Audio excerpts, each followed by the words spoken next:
क्या लगता है मायावती इस तरह से प्रचार में खुद उतर रही हैं अपने भतीजे को लेकर, क्या लगता है इस राजनीति में कितना बदलाव देखने को मिल सकता है मायावती के खुद उतरने से? Zero zero zero. अरे बाप रे बाप। धरातल की बात है।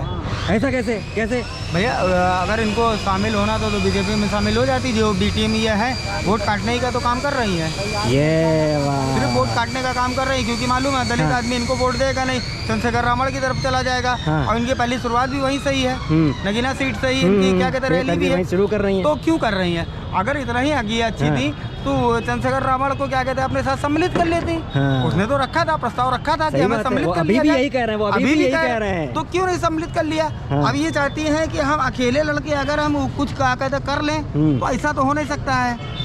ये बिना संगठन के, बिना क्या कहते हैं अपोलोजाइज के ये कुछ भी नहीं कर सकती है। इनको देश से माफ़ी मांगनी चाहिए, दलितों से माफ़ी मांगनी चाहिए। अच्छा ये बताइए, नगीना में जिस तरह चंद्रशेखर बड़ी मेहनत कर रहे हैं, अब मायावती तो वहीं से प्रचार भी करना शुरू करे, क्या लगता है ना चंद्रशेखर को वोट मिले ना मायावती वोट मिले, फिर फायदा कौन ले जाएगा? आपको हाथरस हत्याकांड मालूम होगा जी। उसमें क्या दलित की लड़की के साथ ही क्या कहते हैं कांड हुआ था, उसमें कई बार बहन कुमारी मायावती गई, कितनी बार गई? एक बार भी नहीं गई। और रावण कई बार गए, पूरी मीडिया ने दिखाया। बिल्कुल बिल्कुल। तो देखिए जो धरातल पे काम करता है, जो धरातल पे काम करता है पब्लिक उसके साथ है। अब सिर्फ इन्होंने माननीय काशी राम जी को सिर्फ इन्होंने भजाया है नाम से, बाकी दलितों के लिए इन्होंने कुछ काम किया नहीं है।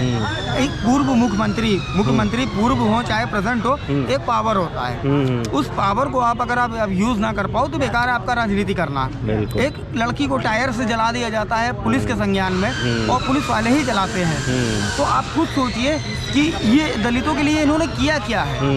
तो इनका तो डब्बा खुलने से नाटों से नीचे आएंगे। अच्छा पहले ये चलिए आखिरी सवाल, क्या लगता है यूपी में आप किसकी कितनी सीटें देखते हैं? भैया इंडिया गठबंधन ही जीतेगा, अखिलेश यादव की सीटें आएंगी जबरदस्त। कितनी एक अंदाजा तो हो जाए? 50 तक तो आएंगी 80 सीटें हैं गठबंधन की, 50 तक सीटें आएंगी। फिलहाल ये है बीजेपी यहाँ से नहीं जीतेगी। हाँ बाकी अनुभक्तों की बात और, लिटरेसी रेट जो है यहाँ कम है, तो पढ़े लिखे लोग होंगे तो पढ़े लिखों को ही वोट देंगे, जो गोबर होते हैं वो गोबर को ही वोट देते हैं। बात समझिएगा, लिटरेसी रेट 33% यहाँ का लिटरेसी रेट है। आप इतिहास उठा के देख लीजिए, साउथ में केरला चले जाइए, आप साउथ में चले जाइए, वहाँ लिटरेसी रेट 99% का है। तो नहीं पा रहे, वहाँ आज तक का इतिहास उठा के देख लीजिए, कभी बीजेपी आई है? कभी नहीं आई, क्योंकि पढ़े लिखे लोग हैं, उन्हें मालूम है कि हमें कौन सी सरकार चुननी है, हमें क्या करना है। अपने लिए नहीं, अपने बच्चों का भविष्य चुनते हैं। वो अपने लिए चुनाव नहीं देते, अपने बच्चों के भविष्य के लिए देते हैं। अब 2 साल कोरोना में निकल गया, क्या छूट मिली किसी को?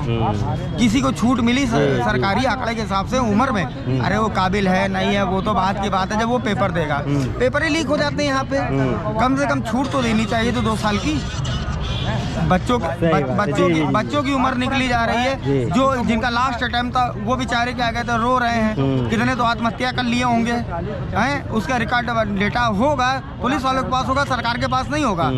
तो उसमें क्या आइडेंटिफाई करेंगे? आपकी सरकार आपके लिए कर क्या रही है?